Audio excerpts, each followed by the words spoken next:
नमस्कार। आज हम शुरू करने वाले हैं इम्पोर्टेंट इलेक्ट्रिकल टर्म जो कि फंडामेंटल ऑफ इलेक्ट्रिसिटी और एंड इलेक्ट्रिकल मटेरियल का चौथा लेक्चर है। इसमें हम लोग डिस्कस करेंगे आज important term related to electrical. तो इलेक्ट्रिकल इंजीनियरिंग जब आप पढ़ रहे हैं या इलेक्ट्रिकल से संबंधित कोई भी लेक्चर पढ़ रहे हैं तो ये लेक्चर आपके लिए बहुत इंपॉर्टेंट होने वाला है, क्योंकि इसके बिना आप एक कदम आगे नहीं बढ़ पाएंगे। क्योंकि इस जो लेक्चर में है हम लोग जो लेने वाले हैं वो डिस्कस करने वाले हैं वो इलेक्ट्रिकल इंजीनियरिंग का, या आप डिप्लोमा कर रहे हैं, इंजीनियरिंग कर रहे हैं या आईटीआई कर रहे हैं, इसके बिना आप एक कदम आगे नहीं बढ़ पाए। क्योंकि ये जो है टॉपिक बहुत ही इम्पोर्टेंट है, बहुत ही इम्पोर्टेंट है। तो ध्यान रखिएगा, ये आप मिस नहीं करिएगा। तो चलिए शुरू करते हैं। इस टॉपिक में जो हम लोग डिस्कस करेंगे वो हम लोग पहले जान लेते हैं क्या क्या टॉपिक हम लोग डिस्कस करने वाले हैं। वो सबसे पहले डिस्कस करने वाले हैं हम लोग, वो डिस्कस करेंगे प्रतिरोध। ठीक है। दूसरा जो टर्म है वो हम लोग डिस्कस करेंगे विद्युत धारा, मतलब विद्युत धारा क्या होता है। तीसरा करेंगे विद्युत वाहक बल। चौथा करेंगे विभव, विभव क्या होता है। ठीक है। उसको कैसे मेजर करते हैं, किस में मेजर करते हैं, ये भी हम लोग डिस्कस करेंगे इसको आगे। ठीक है। विभांतर भी करेंगे। एक्चुअली ये जो टर्म है ना, ये तीन, ये चार और एक पांच जो रिलेटेड है सब एक दूसरे से। तो आपको विभांतर या विभव आपको समझ में आ गया तो लगभग ये मान के चलिए कि सब समझ में आ जाएगा। ठीक है। उसके बाद है टर्मिनल वोल्टेज। उसके बाद है नेक्स्ट टॉपिक जो है वोल्टेज ड्रॉप या आईआर ड्रॉप जिसको बोला जाता है। ठीक है। आईआर ड्रॉप या वोल्टेज ड्रॉप की बात करेंगे। फिर एक टर्म और है जिसको हम लोग समझेंगे, वो है वैद्युतिक शक्ति, मतलब इलेक्ट्रिकल पावर। जैसे आप देखते होंगे कि फैन चल रहा है तो उसमें कुछ वाटेज लिखा होता है। तो क्या होता है वो इलेक्ट्रिकल पावर, क्या होता है, वाट क्या है वो। ठीक है। और उसके बाद हम लोग समझेंगे ऊर्जा, एनर्जी, इलेक्ट्रिकल एनर्जी। ठीक है। तो चलिए शुरू करते हैं। सबसे पहले हम लोग विद्युत धारा से शुरू करते हैं। ठीक है। एक सिस्टमेटिक चलेंगे तो ज़्यादा बेहतर रहेगा, समझने में आसानी होगा और बेहतर ढंग से समझ पाएंगे। इसलिए सबसे पहले शुरू करते हैं विद्युत धारा। तो विद्युत धारा का जो परिभाषा है ना, पहले परिभाषा समझ लेते हैं, फिर उसका हम लोग कंसेप्ट समझेंगे, लॉजिक समझेंगे। ठीक है। इलेक्ट्रॉन के सतत प्रवाह को विद्युत धारा कहा जाता है। इलेक्ट्रॉन के सतत प्रवाह को विद्युत धारा कहा जाता है। यह जो है उच्च विभव से निम्न विभव की ओर प्रवाहित होती है। जैसा कि आप डिफिनेशन में देख रहे होंगे, इलेक्ट्रॉन के सतत प्रवाह को विद्युत धारा कहा जाता है। यह जो है उच्च विभव से निम्न विभव की ओर होता है, प्रवाहित होता है। ठीक है। इलेक्ट्रॉन के प्रवाह को दर को विद्युत धारा कहा जाता है। ठीक है। दो डिफिनेशन, दोनों का सेंस जो है वो सेम है, अलग नहीं है। दोनों जो डिफिनेशन आप देख रहे हैं, एक ऊपर वाला है ये जो है, और एक जो ये है और एक ये है, दोनों का सेंस सेम है, पर सिर्फ भाषा अलग है। तो कंफ्यूज नहीं होना है, कंफ्यूजन किसी प्रकार से नहीं होना है, आपको नहीं होना चाहिए। ठीक है। तो सबसे पहले हम लोग विद्युत धारा समझते हैं, फिगर से समझते हैं। कह रहा है कि इलेक्ट्रॉन के प्रवाह को, इलेक्ट्रॉन के सतत प्रवाह मतलब अगर कहीं भी कोई मान लीजिए मटेरियल है, ठीक है, या कोई चालक है, या कहीं भी कोई भी मटेरियल में अगर इलेक्ट्रॉन का प्रवाह हो रहा है, अगर इलेक्ट्रॉन का प्रवाह हो रहा है तो वो बोला जाएगा कि उसमें विद्युत धारा प्रवाह हो रहा है। मतलब इलेक्ट्रॉन के प्रवाह को ही विद्युत धारा कहा जा रहा है। जब तक इलेक्ट्रॉन का प्रवाह नहीं होगा तो विद्युत धारा नहीं कहा जाएगा। ठीक है। मतलब एक सेंस और है विद्युत धारा का कि जैसे देखिए ये है धारा, ये शब्द है धारा। धारा का मतलब होता है, जैसे आप बोलते होंगे धारा बह रहा है, मतलब क्या है, पानी का धारा, दूध का धारा, हवा का धारा। ठीक है। तो धारा मतलब है ये, मतलब बहना, बहना। धारा मतलब होता है बहना, मतलब प्रवाहित होना। ठीक है। और यहाँ पे एक टर्म जुड़ गया विद्युत, मतलब विद्युत जहां पे प्रवाह हो रहा है, जहां पे विद्युत का प्रवाह हो रहा है उसको विद्युत धारा कहा जाएगा। और विद्युत का प्रवाह इलेक्ट्रॉन के प्रवाह से संबंध रखता है। विद्युत का प्रवाह जो है इलेक्ट्रॉन के प्रवाह से संबंध रखता है, क्योंकि विद्युत जो बेसिकली है ना वो इलेक्ट्रॉन ही है, इलेक्ट्रॉन का प्रवाह ही विद्युत है। ठीक है। तो इलेक्ट्रॉन का प्रवाह अगर हो रहा है तो उस किसी भी मटेरियल में या किसी भी सर्किट में या कहीं भी, तो उसको बोला जाएगा विद्युत धारा प्रवाहित हो रहा है। तो फिर से चलते हैं डिफिनेशन पे। इलेक्ट्रॉन के सतत प्रवाह को विद्युत धारा कहा जाता है। यह जो होता है उच्च विभव से निम्न विभव की ओर होता है। वो कहाँ से होता है, उच्च विभव से निम्न विभव। तो इसमें एक समझने की जरूरत है कि विभव क्या होता है, वो हम लोग आगे डिस्कस करेंगे कि विभव क्या होता है। अभी ऐसे समझिए कि इसमें मान लीजिए विद्युत धारा प्रवाह हो रहा है, ठीक है, इसमें क्या हो रहा है, ये विद्युत धारा का प्रवाह ऐसे हो रहा है, ऐसे हो रहा है, ठीक है। तो इसमें जो विद्युत धारा का जो प्रवाह होता है वो उच्च विभव से निम्न विभव की ओर होता है, मतलब ये प्लस से माइनस की ओर होगा, प्लस से माइनस की ओर होगा। मतलब ये बैटरी का अगर प्लस छोर है तो ये माइनस की, सॉरी माइनस की ओर होगा, मतलब यहाँ से ऐसे होते हुए ऐसे होगा, ठीक है। तो विद्युत धारा का प्रवाह होता है उच्च विभव से निम्न विभव, मतलब ये इसको प्लस को क्या बोला जाता है, उच्च विभव बोला जाता है, और माइनस को क्या बोला जाता है, निम्न विभव। मतलब बैटरी का दो छोर है, एक का छोर को उच्च विभव बोला जाएगा जो कि पॉजिटिव होगा, और दूसरा छोर को क्या बोला जाएगा, निम्न विभव, जो कि नेगेटिव साइन दर्शाता है, ठीक है। तो विद्युत धारा का जो प्रवाह होता है ना उच्च विभव से निम्न विभव की ओर होता है, लेकिन इसमें थोड़ा सा एक बदलाव है कि इलेक्ट्रॉन का जो प्रवाह होता है, इलेक्ट्रॉन का जो प्रवाह होता है वो ऐसे होता है, धारा का अपोजिट होता है। ये जैसे ये आप देख रहे होंगे इसमें लिखा हुआ इलेक्ट्रॉन का फ्लो है, ये है, और ये करंट का फ्लो है ना, वो ये है, ठीक है। तो ये आप ध्यान रखिएगा, बहुत पूछा जाता है कम्पिटेटिव एग्जाम में, खास करके कम्पिटेटिव एग्जाम में काफी पूछा जाता है कि धारा का डायरेक्शन कैसे होता है, इलेक्ट्रॉन के डायरेक्शन में सेम होता है या अलग होता है। तो इसके अपोजिट डायरेक्शन में होता है, जिस डायरेक्शन में इलेक्ट्रॉन का फ्लो होता है उस डायरेक्शन में नहीं होता, उसके अपोजिट डायरेक्शन में होता है विद्युत धारा का फ्लो। मतलब पॉजिटिव से नेगेटिव की ओर विद्युत धारा का हो गया, और नेगेटिव से पॉजिटिव की ओर क्या हो गया, इलेक्ट्रॉन का हो गया, इलेक्ट्रॉन का हो गया, ठीक है। जो कि हम आगे इसको नोट किए हुए हैं, देखिए आप इसको देख सकते हैं कि इसका दिशा इलेक्ट्रॉन के प्रवाह की दिशा का विपरीत होता है, ये ऑब्जेक्टिव में पूछा जाता है, आप नोट कर सकते हैं इसको, ठीक है। इसको जो होता है ना विद्युत धारा का जो है, जैसे इसमें विद्युत धारा का फ्लो हो रहा है, तो इसको कोई एक ऐसा मीटर होगा ना, कोई ऐसा अंतर होगा जिसको मेजरमेंट कर सके कि कितना होता है, मतलब कितना हो रहा है। तो जिस मीटर से किया जाता है, जिस यंत्र से किया जाता है उसको आमीटर बोला जाता है, उसको क्या बोला जाता है, आमीटर बोला जाता है। और इसका जो मात्रक होता है ना एम्पियर होता है, इसको आई द्वारा सूचित किया जाता है, ठीक है।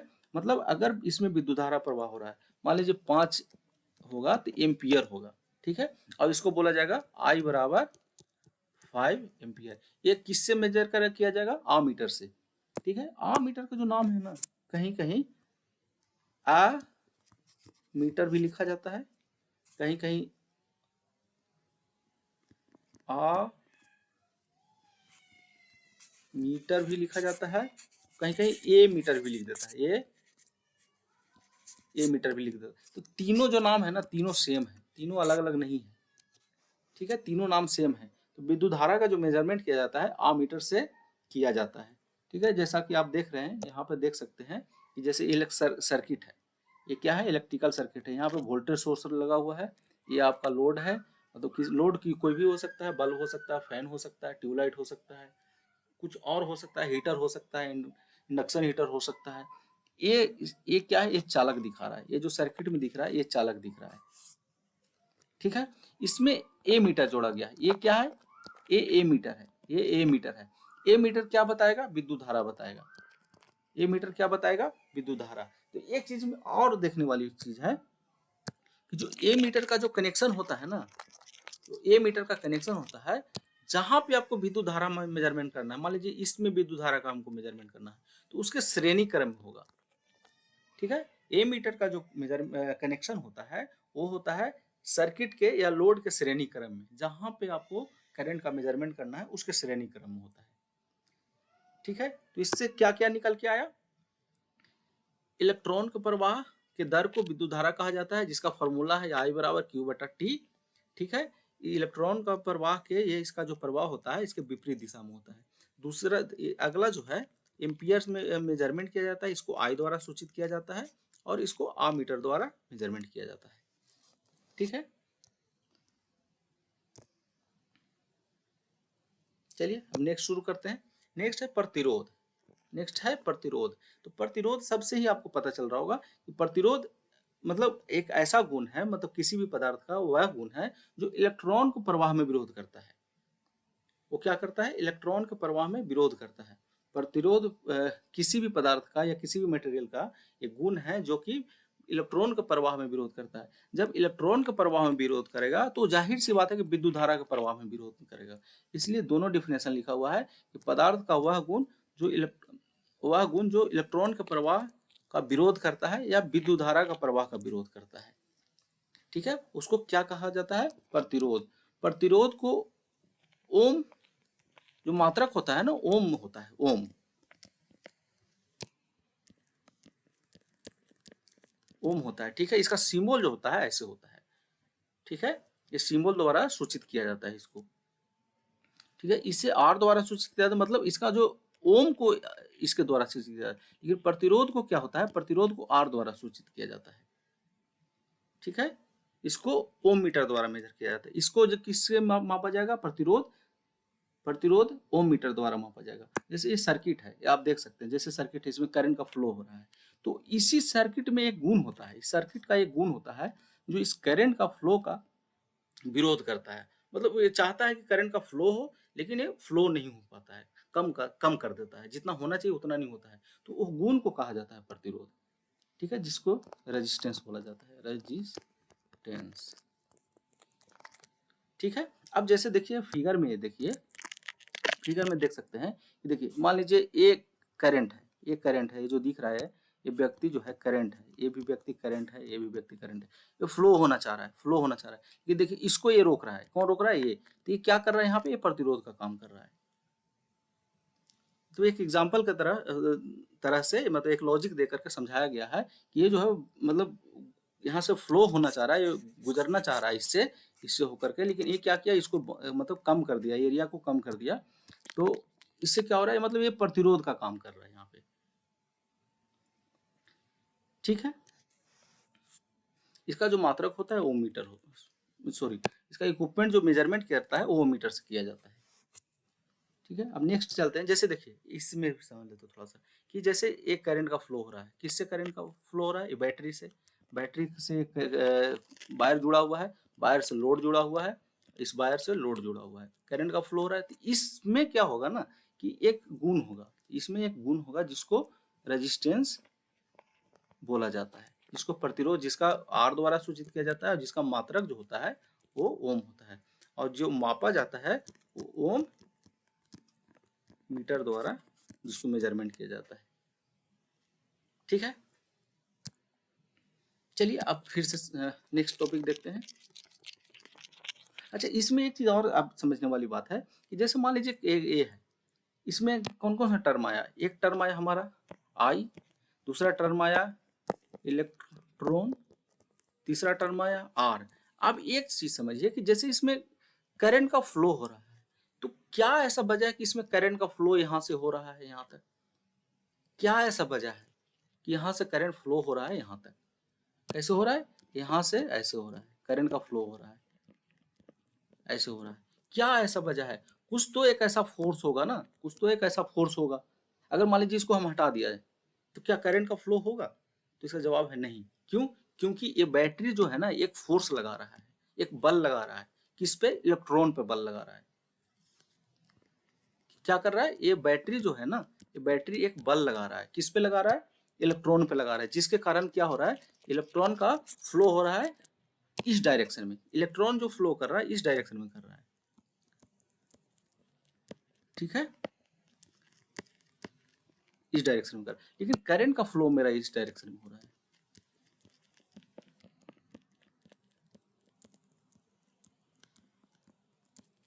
ठीक है। तो ये जो है ना इलेक्ट्रॉन पे बल लगा रहा है, इलेक्ट्रॉन पे बल लगा रहा है, मतलब ये क्या कर रहा है? इलेक्ट्रॉन को मोशन दे रहा है, इलेक्ट्रॉन को गति दे रहा है। तो जो ये जो इलेक्ट्रॉन को गति दे रहा है ना, इसको बोला जाता है ईएमएफ। ईएमएफ मतलब हुआ इलेक्ट्रोमोटिव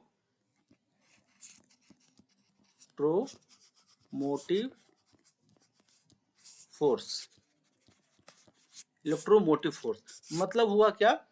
वैसा फोर्स जो इलेक्ट्रॉन को मोशन कराए उसको बोला जाता है इलेक्ट्रोमोटिव फोर्स।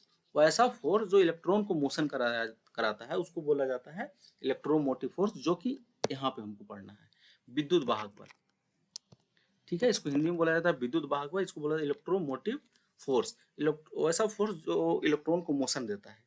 तो ये सर्किट में आप देख सकते हैं कि जैसे ये बैटरी है, इलेक्ट्रोमोटिव फोर्स दे रहा है, इलेक्ट्रॉन को मोशन करा रहा है, जिसके कारण इसमें क्या हो रहा है, करंट का फ्लो हो रहा है, और यहाँ ये लगा हुआ है लोड। ठीक है, इसके बारे में भी जान लेते हैं।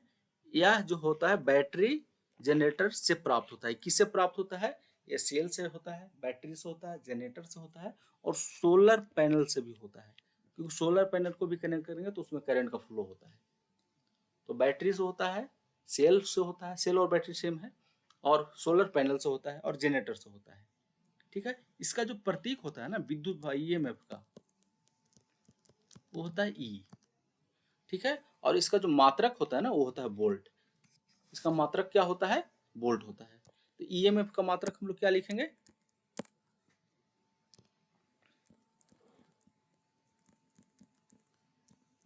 वोल्ट। ईएमएफ का मात्रक होता है वोल्ट। इसको क्या किया जाता है? वोल्ट मीटर द्वारा मेजरमेंट किया जाता है। जैसे इसको भी तो मेजर करने का कोई इक्विपमेंट होगा ना, इसको कैसे हम पता चलेगा कि कितना ईएमएफ है इसमें? तो इसको वोल्ट मीटर द्वारा मेजरमेंट किया जाता है। इसको देखिए यहाँ पे लिखा हुआ है, इसको आप नोट कर सकते हैं। ये बहुत इंपॉर्टेंट टॉपिक है आज का, आज बहुत ही इंपॉर्टेंट लेक्चर हो रहा है। इसको समझना आपको बहुत जरूरी है। अगर नहीं समझेंगे तो बहुत समस्या होगा, कि मतलब इलेक्ट्रिकल आप नहीं समझ पाएंगे, क्योंकि सारा इसमें टर्म आ रहा है, इलेक्ट्रिकल सॉरी विद्युत धारा आ रहा है, रेजिस्टेंस आ रहा है, ईएमएफ आ रहा है, आगे आके वोल्ट भी आएगा, विभव भी आएगा, टर्मिनल वोल्टेज भी आएगा। ठीक है, तो ये समझना आपको बहुत जरूरी है। चलिए, हाँ, इसमें एक और हम बता देना चाह रहे हैं, एक चीज जो मिस कर रहा है वो है, अभी हम लोग क्या समझे? 3 टर्म समझे। एक ईएमएफ समझे, जिसको ई द्वारा सूचित किया जाता है, इसका मात्रक क्या होता है? वोल्ट होता है। एक हम लोग करंट समझे, जिसको इलेक्ट्रिक करंट की बात कर रहे हैं, जिसको आई द्वारा सूचित किया जाता है, इसका मात्रक क्या होता है? एम्पियर होता है। एक हम लोग आर रेजिस्टेंस समझे, एक इसका आर द्वारा सूचित किया जाता है, इसका मात्रक क्या होता है? ओम होता है। ठीक है, अब तीनों में ना है एक रिलेशन है, ये क्या है? एक संबंध है, जिसको बोला जाता है आई बराबर वी बटा आर। आई बराबर वी बटा आर, और V बराबर बोला जाता है आई आर, क्योंकि यही फॉर्मूला से V बराबर निकलता है आई आर, जिसको बोला जाता है ओम्स का लॉ, ओम्स लॉ। जिसको क्या बोला जाता है? Ohm's law. ये हम ओम्स लॉ जब पढ़ेंगे ना तो इसको समझेंगे कि ओम्स लॉ क्या होता है, जो कि नेक्स्ट चैप्टर में है। ठीक है, तो अभी समझिए कि V बराबर होता है आई आर। V बराबर आई आर कैसे होता है उसको हम नेक्स्ट चैप्टर में समझेंगे। अभी सिर्फ आपको समझना है V, I और R। ठीक है, जो कि यहाँ पे है, इसको आप नोट कर सकते हैं। चलिए शुरू करते हैं नेक्स्ट लेक्चर। एक है विभव।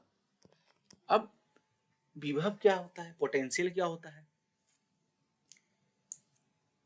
तो इसको ऐसे समझते हैं, जैसे मान लीजिए ये पृथ्वी है, ठीक है, यहाँ से कोई वस्तु जो है यहाँ पे रख रहे हैं, एक वस्तु जो है इस यहाँ पर रख रहे हैं, तो किसमें फोर्स ज्यादा होगा? मतलब किसके द्वारा कार्य ज्यादा किया जाएगा? तो कार्य इसके द्वारा ज्यादा किया गया है। कार्य किसके द्वारा ज्यादा किया गया है? इसके द्वारा। यहाँ से लेकर के यहाँ तक कार्य किया गया, और इसको यहाँ से लेकर के यहाँ तक कार्य किया गया। तो ये जो है ना, मान लीजिए इसको ए बोल रहे हैं और इसको बी बोल रहे हैं, तो बी के द्वारा जो है ना कार्य ज्यादा किया गया। ठीक है, सॉरी ये नहीं होगा, बी होगा। बी के द्वारा जो है कार्य ज्यादा किया गया, बी के द्वारा ज्यादा कार्य किया गया। ठीक है, तो उसी प्रकार से हम और समझने का कोशिश करते हैं दूसरा एग्जाम्पल से।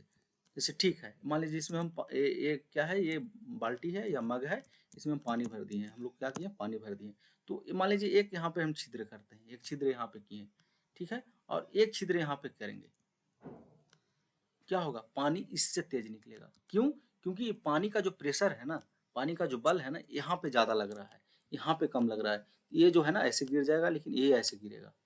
ठीक है, तो ये जो हम लोग बात कर रहे हैं ना, ये पोटेंशियल की बात कर रहे हैं हम लोग। ये पोटेंशियल, ये वाटर पोटेंशियल हुआ। ये क्या हुआ? वाटर पोटेंशियल हुआ। जैसे जैसे इसमें पानी ज्यादा डालेंगे वैसे वैसे क्या होगा? इसका जो पोटेंशियल है ना वो इंक्रीज होते जाएगा, पोटेंशियल इंक्रीज होते जाएगा, पोटेंशियल इंक्रीज होते जाएगा। तो जिसका ज्यादा डिफरेंस रहेगा, जिसका ज्यादा डिफरेंस रहेगा उसमें फोर्स ज्यादा लगेगा। ठीक है, उसी प्रकार से होता है इलेक्ट्रिक में।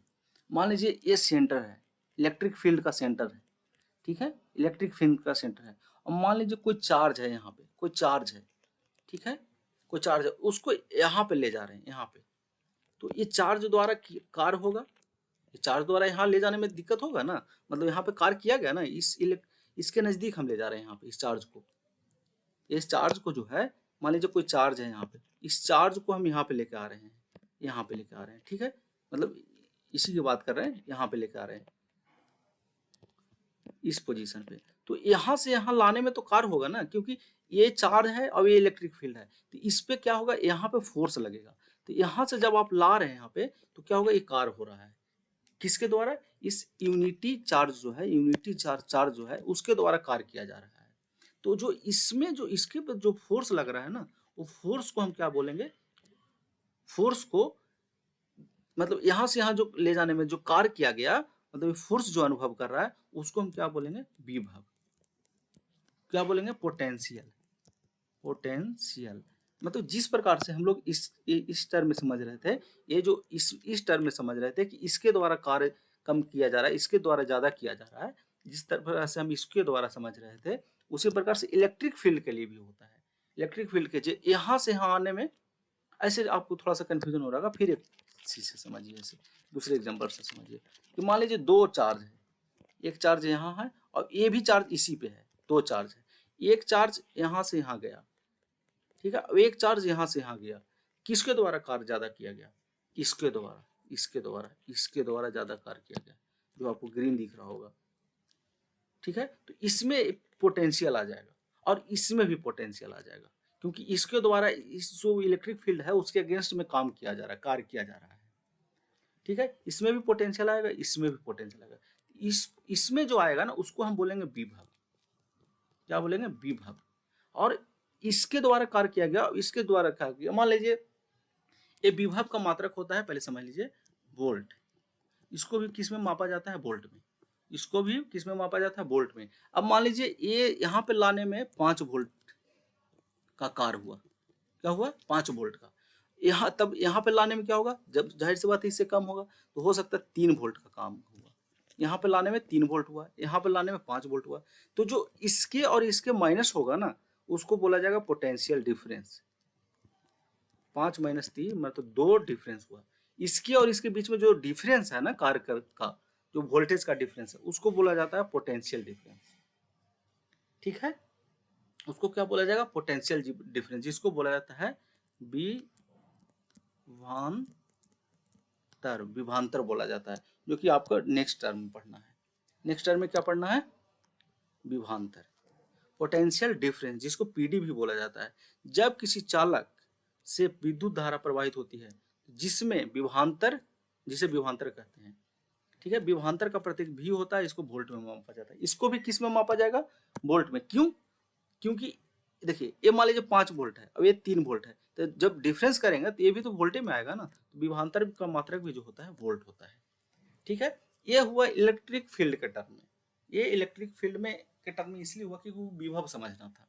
अब हम सिर्फ विभवांतर की बात करेंगे, तो विभवांतर होता है ना, जैसे मान लीजिए ये इलेक्ट्रिकल सर्किट है, इसको समझिए, ये इलेक्ट्रिकल सर्किट है, इसमें करंट का फ्लो हो रहा है, ठीक है, करंट का फ्लो हो रहा है, तो यहाँ पे कुछ विभव होगा और यहाँ पे कुछ विभव होगा, क्योंकि करंट का फ्लो तो उच्च विभव से निम्न विभव की ओर होता है, मतलब यहाँ से ऐसे करंट फ्लो करेगा, तो जाहिर सी बात है यहाँ पे विभव अलग है, यहाँ पे विभव अलग है, इसका जो माइनस निकालेंगे ना, इसका जो माइनस निकालेंगे, मान लीजिए यहाँ 5 वोल्ट है, यहाँ कितना है, यहाँ +5 है, यहाँ मान लीजिए -5 वोल्ट है, तो दोनों का डिफरेंस जब निकालेंगे ना, 10 वोल्ट जो होगा वो क्या होगा, विभवांतर होगा, वो यहाँ पे भी, इस लोकेशन पे भी निकल सकता है और इस लोकेशन पे भी निकल सकता है, ठीक है, वो जो विभवांतर जो होता है ना, कम से कम, क्योंकि अंतर निकालना है तो 2 पॉइंट जरूरी होता है इसमें, विभवांतर के लिए 2 पॉइंट जरूरी होता है, क्योंकि इसमें अंतर निकालना है, विभव का अंतर निकालना है, तो इस पॉइंट में इलेक्ट्रिकल सर्किट का टर्म में हो गया यहाँ इतना माइनस इतना, ठीक है, तो ये 10 वोल्ट हो गया, तो इसी को जो बोला जाता है ना ईएमएफ बोला जाता है, और इसी का मात्रक जो होता है ना सब सेम होता है, मतलब ईएमएफ का मात्रक, वोल्ट का मात्रक, सॉरी विभव का मात्रक और विभवांतर का मात्रक, सभी का जो होता है वोल्ट होता है, और सब जो मेजर किया जाता है वोल्ट मीटर से मेजर किया जाता है। ठीक है, चलिए अब नेक्स्ट टर्म देखते हैं, टर्मिनल वोल्टेज। अब फिर ये वोल्टेज है, जाहिर सी बात है टर्मिनल वोल्टेज बोल रहा है, मतलब जैसे ये लोड है, ये लोड कनेक्टेड है, ठीक है, ये यही तो लोड है ना, ये हो सकता है बल्ब हो, फैन हो, या हो सकता है मान लीजिए डीसी जनरेटर है, इसको ऐसे समझिए, ये मान लीजिए डीसी जनरेटर है, ठीक है, डीसी जनरेटर है, यहाँ पे लोड जोड़ा हुआ है, लोड में कुछ भी हो सकता है, फैन हो सकता है, मतलब हीटर हो सकता है, इंडक्शन मोटर हो सकता है, कुछ भी हो सकता है। तो जो ये वाला वोल्टेज होगा ना इसके यहाँ पे, क्योंकि टर्मिनल इसका कहाँ पे है, यहाँ पे, ये टर्मिनल नहीं है, ये देखिए ये टर्मिनल नहीं है, इसका ये टर्मिनल नहीं है, ठीक है, टर्मिनल इसका कहाँ है, मतलब लोड जहाँ पे कनेक्ट किया जा रहा है वो टर्मिनल होता है, जहाँ पे लोड कनेक्ट किया जाता है। तो टर्मिनल वोल्टेज इस यहाँ पे जो विभवांतर होगा, यहाँ पे जो विभवांतर होगा उसको क्या बोला जाएगा, टर्मिनल वोल्टेज, ठीक है, उसको बोला जाएगा टर्मिनल वोल्टेज, जो कि टर्मिनल पे होगा। देखिए विद्युत धारा, विद्युत आपूर्ति स्रोत को टर्मिनल पर उपलब्ध वोल्टेज, इस विद्युत आपूर्ति स्रोत के, विद्युत आपूर्ति स्रोत मतलब जहाँ पे सोर्स है, जहाँ पे आपूर्ति हो रहा है, आपूर्ति कहाँ पे हो रहा है, इस लोकेशन पे हो रहा है, तो इस पे क्या बोलेगा, उसको टर्मिनल वो वोल्टेज बोलेंगे। इसका मात्रक वोल्ट होता है और इसे VT द्वारा प्रदर्शित किया जाता है। इसको क्या हम बोलेंगे, इसको VT बोलेंगे। VT मतलब टर्मिनल वोल्टेज, टर्मिनल T मतलब टर्मिनल और V मतलब वोल्टेज, टर्मिनल वोल्टेज बोला जाएगा इसको। अब नेक्स्ट है वोल्टेज ड्रॉप, वोल्टेज ड्रॉप। अब जैसे क्या होता है ना, जब यहाँ से यहाँ ऐसे इलेक्ट्रॉन चलता है, तो मान लीजिए इलेक्ट्रॉन का हम यहाँ पे छोड़ देते हैं, यहाँ पे जब करंट यहाँ से ऐसे चलता है ऐसे, तो क्या होता है ना कि करंट क्या करता है, धीरे धीरे धीरे धीरे धीरे धीरे, इसका रेजिस्टेंस है, इसमें इसका चालक है, चालक का रेजिस्टेंस है, हाँ भले ही कम है, लेकिन धीरे धीरे क्या करता है ना, इसको वोल्टेज को कम कर देता है, यहाँ से निकलेगा कुछ, यहाँ से आते आते आते आते हो जाता है कम। तो जो ये इसमें जो वोल्टेज जो कम कर रहा है ना, जो वोल्टेज कम कर रहा है उसको बोला जाता है क्या, वोल्टेज ड्रॉप। उसको क्या बोला जाता है, वोल्टेज ड्रॉप। वोल्टेज ड्रॉप क्यों होता है, क्योंकि उसमें प्रतिरोध है, इस करंट में इस सर्किट में प्रतिरोध है, प्रतिरोध के कारण वोल्टेज को कम कर देता है। वोल्टेज चाहता है कि हम जाएं, वोल्टेज चाहता है कि हम जाएं, मतलब करंट चाहता है कि हम जाएं, लेकिन वो क्या करता है, रेजिस्टेंस के कारण वो धीरे धीरे धीरे धीरे आगे चला जाता है। जैसे मान लीजिए यहाँ पे मोटर है, कौन वाला, पानी वाला मोटर है, ठीक है, इसको पाइप लगा दीजिए ऐसे ऐसे ऐसे ऐसे करके, ऐसे ऐसे ऐसे, ठीक है, एक पाइप ऐसे लगाइए, फिर दूसरा, मतलब एक ऐसे लगा लिए, एक दूसरा ऐसे लगाइए यहाँ पे, इतना छोटा, ठीक है, तो इसका जो फोर्स होगा ना, इसका जो फोर्स होगा, इसमें जो पानी निकलेगा ज्यादा निकलेगा, इसके तुलना में इसमें कम निकलेगा। क्यों, क्योंकि इसका जो है ना, पानी को ये भी रोक रहा है, पानी का जो फ्लो हो रहा है ये भी रोक रहा है, उसी प्रकार से करंट का फ्लो हो रहा है ना, तो ये भी रोक रहा है इसको, ठीक है, ये पानी का फ्लो, क्योंकि इसमें देखिए, इसमें पानी ज्यादा निकलेगा, इसमें पानी कम निकलेगा, इस जो पाइप है बड़ा वाला उसमें कम निकलेगा और इसमें ज्यादा निकलेगा। क्यों, क्योंकि ये जो पाइप है ना, पाइप भी जो है करंट पानी का फ्लो को वो कर रहा है, अपोज कर रहा है, तो जिसके कारण, तो उसी प्रकार से क्या होता है, उसी प्रकार से ये हो गया इसके पानी के टर्म में, वाटर के टर्म में।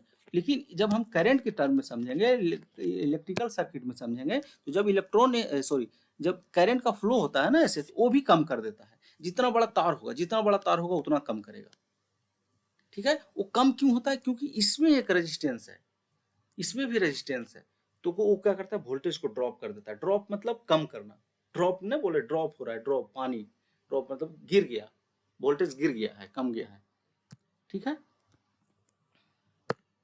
तो उसको बोला जाता है वोल्टेज ड्रॉप। वोल्टेज ड्रॉप का जो फॉर्मूला होता है ना, V बराबर होता है IR, सेम होता है, इसका भी मात्रक क्या होता है, वोल्ट होता है। वोल्टेज ड्रॉप भी निकालेंगे ना तो वोल्ट भी निकालेंगे, क्योंकि वोल्टेज का ही ड्रॉप हो रहा है उसमें। V बराबर IR, R क्या हो गया, रेजिस्टेंस हो गया, I क्या हो गया, करंट हो गया, R क्या हो गया, रेजिस्टेंस हो गया, और I करंट हो गया, VIR, R resistance, I current, ठीक है, मात्रक हो गया इसका भी वोल्ट। अब नेक्स्ट समझेंगे पावर, इलेक्ट्रिकल पावर। जैसे ऐसे समझिए कि जैसे ये सर्किट है, ठीक है, ये सर्किट है, यहां से करंट का फ्लो हो रहा है। क्यों?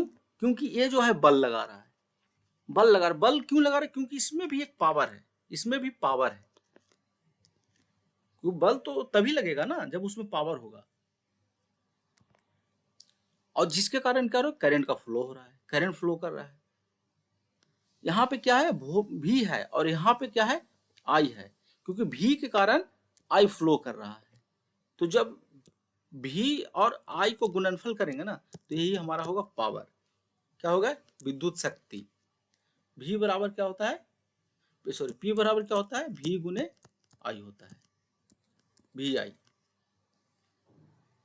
तो इलेक्ट्रिकल पावर के टर्म में हम ऐसे समझेंगे, जैसे मान लीजिए कोई लोड है, कोई लोड है, ठीक है, तो यहाँ पे मान लीजिए वोल्टेज दिया हुआ है 100 वोल्ट, ठीक है, और इसमें करंट है आई, तो पावर आई है मतलब 10 एम्पियर।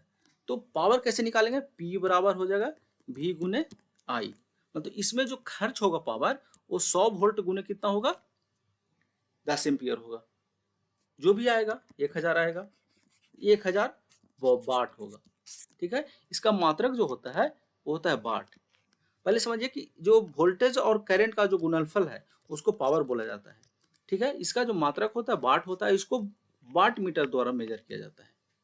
इसको मेजर करने के लिए कौन सा इक्विपमेंट इस्तेमाल होता है, वाट मीटर, ठीक है। अब हम समझते हैं एनर्जी। जैसे हीट क्या है, हीट क्या है, हीट क्या है, एनर्जी। तो जब जब मान लीजिए, ऐसे मान लीजिए इसको, जब मान लीजिए ये लोड है, लोड हो सकता है, ये मान लीजिए हीटर है, ये मान लीजिए हीटर है। तो जब यहाँ से अब करंट फ्लो होगा तो हीटर क्या करेगा, हीट देगा, हीटर क्या करेगा, हीट देगा, हीट देगा मतलब पावर होगा, पावर खर्च होगा, पावर खर्च होगा, पी बराबर हो जाएगा भी गुने आई, ठीक है। ये क्या होगा, पावर खर्च होगा, क्या कहाँ पे इतना। अब इसको एनर्जी जब निकालना है तो कितना समय तक खर्च होगा, मान लीजिए हो सकता है 5 मिनट तक हो, 10 मिनट तक हो, 20 मिनट तक हो, मतलब जितना टाइम होता होगा, जितना टाइम होगा उस उतना एनर्जी का मान जो है बढ़ते जाएगा। जैसे 5 मिनट मिनट तक आप हीटर जला रहे हैं, 10 मिनट मिनट तक जला रहे हैं, 1 घंटा तक जला रहे हैं, 2 घंटा तक जला, जैसे जैसे समय आप बढ़ाएंगे तो वैसे वैसे क्या होगा, पावर का जो खर्च होगा ना वो बढ़ता जाएगा। तो उसी को पावर का खर्च का जो समय से गुना गुना करते हैं तो वो क्या कहलाता है, एनर्जी कहलाता है। तो होता है भी ई बराबर, तो एनर्जी बराबर भी गुने आई गुने टी। इससे एक और फॉर्मूला निकलता है। अब जैसे देखिए भी बराबर हम क्या जानते हैं, भी बराबर हमारा आई आर जानते हैं, तो भी को हम आई गुने टी करते हैं। अब आई गुने आई हो गया, मतलब आई स्क्वायर आर टी हो गया, ठीक है। मतलब एनर्जी जो खपत होता है किसी भी सर्किट में उसको बोला जाता है आई स्क्वायर आर टी। जब हम टी को हटा देंगे सब आई स्क्वायर आर जो बचेगा वो पावर बचेगा। क्यों? क्योंकि यहाँ से हम निकाल सकते हैं, ऐसे देखिए यहाँ से निकाल सकते हैं, भी बराबर क्या होता है, आई आर, भी बराबर आई आर होता है। अब भी को लिखते हैं आई गुने आर, अब गुने है आई, तो आई गुने आई हो गया आई स्क्वायर, और आर जो है आर बच गया, ठीक है। तो हो गया पी बराबर आई स्क्वायर आर, मतलब दो फार्मूला निकल गया, पी बराबर, ये पी बराबर भी आई हो गया और पी बराबर आई स्क्वायर आर हो गया। एक तीसरा जो फार्मूला हुआ ये आई स्क्वायर आर टी हुआ, किसके लिए हुआ, एनर्जी खपत के लिए, एनर्जी खपत के लिए। अब मान लीजिए कोई फैन है, ऐसे समझिए, मान लीजिए यहाँ पे जो लोड है, जो लोड है, लोड हो सकता है फैन है, ये क्या है, ये फैन है। तो मान लीजिए फैन चल रहा है तो कितना वोल्टेज इसमें दिया गया, घर में जो वोल्टेज दिया है 230 वोल्ट दिया जाता है, और कितना एम्पियर इसमें प्रवाहित हो रहा है, हो जाएगा, ठीक है। और गुने कितना देर चला, कितना देर चला उतना ही एनर्जी खपत करेगा, जितना देर चलेगा उतना एनर्जी खपत करेगा। तो इसी से ना हमको मीटर आता है, मीटर का जो रीडिंग होता है, एनर्जी जो खपत होता है वो रीड करता है। कितना देर आप पंखा इस्तेमाल किए, कितना देर आप हीटर इस्तेमाल किए, कितना देर इंडक्शन मोटर इस्तेमाल किए, मतलब आपका लोड जो कनेक्टेड है वो कितना देर है, ठीक है। तो उसको पावर हो गया, ये एनर्जी हो गया। चलिए आज का टॉपिक जो हो खत्म हो गया। अब हमारा बचा है ऑब्जेक्टिव सेशन। ऑब्जेक्टिव ही ले लेते हैं कुछ इसमें। तो पहला ऑब्जेक्टिव है, एक्चुअली लगभग सेम है जो कि फर्स्ट लेक्चर हुआ था, उससे लगभग सेम है ऑब्जेक्टिव। ठीक है, क्योंकि इससे संबंधित था तो हम सोचे कि इसमें भी ले लेते हैं, इसको समझना आसान हो जाएगा, याद करना भी आसान होगा। चलिए शुरू करते हैं। सबसे पहला, किसी चालक में चार्ज गतिमान होने का दर को क्या कहलाता है? विद्युत धारा कहलाता है। क्योंकि हम परिभाषा से जानते हैं, विद्युत धारा की परिभाषा से क्या हम लोग जानते हैं? इलेक्ट्रॉन के प्रवाह के दर को विद्युत धारा कहा जाता है। आई बराबर होता है क्यू बटा टी। ठीक है, नेक्स्ट है मीटर जो विद्युत धारा मापता है, आसान है। ए मीटर, वोल्ट मीटर द्वारा क्या मापा जाता है? वोल्टेज मापा जाता है, मतलब ईएमएफ मापा जाता है, विभव मापा जाता है, विभवांतर मापा जाता है, और वोल्टेज ड्रॉप मापा जाता है। मापा जाता है। ठीक है, हाइड्रोमीटर द्वारा जो होता है, ये बैटरी में जो लिक्विड होता है, जो बैटरी होता है उसमें लिक्विड होता है, उसका डेंसिटी मापा जाता है। बैटरी का लिक्विड का डेंसिटी मापा जाता है। ठीक है, मतलब स्पेसिफिक ग्रेविटी मापा जाता है, एसपीजी बोला जाता है उसको, एसपीजी मापा जाता है, स्पेसिफिक ग्रेविटी। ठीक है, ओम मीटर द्वारा प्रतिरोध मापा जाता है, प्रतिरोध मापा जाता है। तो इसका आंसर होगा हमारा ए मीटर। हम चार ऑप्शन इसलिए ले लिए क्योंकि चारों को समझना आसान हो जाएगा। चार जब आप समझ लेंगे, समझिए कि चार ऑब्जेक्टिव यहाँ पे आपका क्लियर हो गया। यहाँ पे चार ऑप्शन है, समझिए कि चार ऑब्जेक्टिव क्लियर होगा आपका। अगर एक आंसर हम बता के छोड़ देंगे तो बाकी ये तीन क्या है वो समझ में नहीं आएगा। तो तीन इसलिए बता दिए कि तीन ऑब्जेक्टिव एक्स्ट्रा, साथ में आपको कंफ्यूजन जो होगा वो दूर हो जाएगा। ठीक है, और थोड़ा समझना आसान हो जाता है। चलिए नेक्स्ट लेते हैं तीसरा, करंट प्रवाह स्थापित करने के लिए न्यूनतम आवश्यकताएं क्या क्या है? करंट, अगर मान लीजिए कोई सर्किट है तो क्या क्या आवश्यकता है, जरूरी है? तो सबसे पहले तो वोल्टेज सोर्स होना चाहिए, क्योंकि वोल्टेज सोर्स नहीं होगा तो विभवांतर नहीं होगा, विभवांतर नहीं होगा तो करंट फ्लो नहीं होगा, मतलब विभवांतर नहीं होगा तो मतलब उच्च विभव निम्न विभव नहीं होगा, तो करंट का फ्लो होना तो वोल्टेज सोर्स होना चाहिए। ठीक है, पहला तो देखते हैं वोल्टेज सोर्स कहाँ है। यहाँ पे है, वोल्टेज सोर्स है। फिर चालक होना चाहिए, क्योंकि चालक, करंट तो फ्लो होगा चालक में ही होगा, चालक होना जरूरी है। चलिए ये आंसर नहीं है इसका, वोल्टेज स्रोत और चालक, इसका आंसर होगा बी।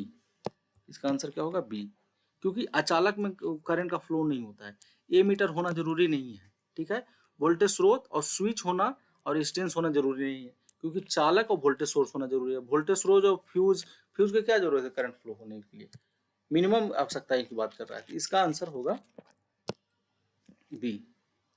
एम्पियर सेकंड मात्रक है, तो एम्पियर सेकंड हम लोग जैसे समझे, आई बराबर हम लोग फॉर्मूला क्या समझे? क्यू बटा टी। आई बराबर क्यू बटा टी, तो क्यू बराबर क्या हो जाएगा? क्यू बराबर क्या हो जाएगा? I T. क्यू बराबर क्या हो जाएगा? I T. M I T मतलब आई क्या हो गया? एम्पियर, और टी क्या होगा? सेकेंड। टी का मतलब क्या होता है? सेकंड होता है। आई का एम्पियर, सॉरी विद्युत धारा का मतलब क्या होता है? एम्पियर होता है, और समय का क्या होता है? सेकंड। क्या बोल रहा है? Ampere second. देखिए एम्पियर सेकंड किसका मात्रक है? तो क्यू किसको प्रदर्शित करता है? क्यू किसको प्रदर्शित करता है? वो प्रदर्शित करता है आवेश को। ठीक है, मतलब एम्पियर सेकंड जो मात्रक है वो मात्रक है आवेश का।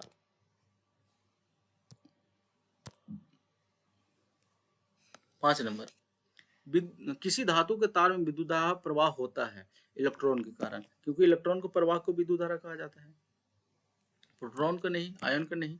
ठीक है, इसमें आंसर होगा इलेक्ट्रॉन के कारण। किसी भी धातु के तार में या किसी भी मटेरियल में विद्युत धारा जब प्रवाहित होता है तो उसका मेन कारण है, मेन कारण है इलेक्ट्रॉन। ठीक है, चलिए अब एक प्रीवियस लेक्चर में जो हमारा हमने जो एक सवाल पूछा था उसका आंसर आज बताना है।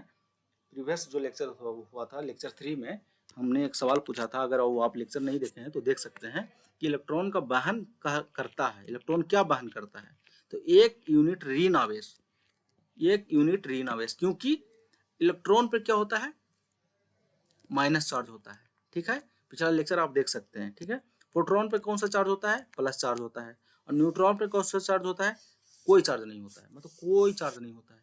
ये जो होता है इलेक्ट्रॉन पे होता है, और ये जो होता है प्रोटॉन पे होता है, ये जो होता है न्यूट्रॉन पे होता है, न्यूट्रॉन पे होता है। ठीक है, अब इस पे प्लस जो माइनस चार्ज होगा तो क्या होगा, एक ऋण आवेश, माइनस चार्ज को तो ही ऋण आवेश बोला जाता है, तो 1 यूनिट ऋण आवेश ये वहन करता है। इलेक्ट्रॉन क्या करता है, 1 यूनिट ऋण आवेश वहन करता है। तो इसका आंसर हो जाएगा ये। तो प्रीवियस लेक्चर का ये क्वेश्चन था, इसका आंसर है ये, 1 यूनिट ऋण आवेश। अब नेक्स्ट लेक्चर के लिए, लेक्चर 5 के लिए आपको एक मैं क्वेश्चन दे रहा हूँ, उसको आप सोल्व करके बताना है कि मीटर जो विभवांतर मापता है उसका आंसर बताना है। वह मीटर जो विभवांतर मापता है क्या कहलाता है, वोल्ट मीटर, हाइड्रोमीटर, ओम मीटर या अमीटर। जो विभवांतर मापने वाले जो इक्विपमेंट है या यंत्र है वो कौन सा है, वोल्ट मीटर है, हाइड्रोमीटर है, ओम मीटर है या अमीटर है, ये आपको जवाब देना है कमेंट बॉक्स में। ठीक है, ये हम लेक्चर 5 में इसका जवाब देंगे, इसका लेक्चर 5 में हम जवाब देंगे। ठीक है, चलिए आज समाप्त करते हैं लेक्चर 4। अगर मेरे वीडियो अच्छा लगा तो लाइक करिए, सब्सक्राइब करिए, दोस्तों को शेयर करिए, ताकि मेरा भी मनोबल बना रहे और ऐसा ही वीडियो हम आपके लिए बनाते रहें और इससे अच्छा वीडियो बनाते रहेंगे। ठीक है, आप लाइक करिए, शेयर करिए, सब्सक्राइब करिए। Thank you.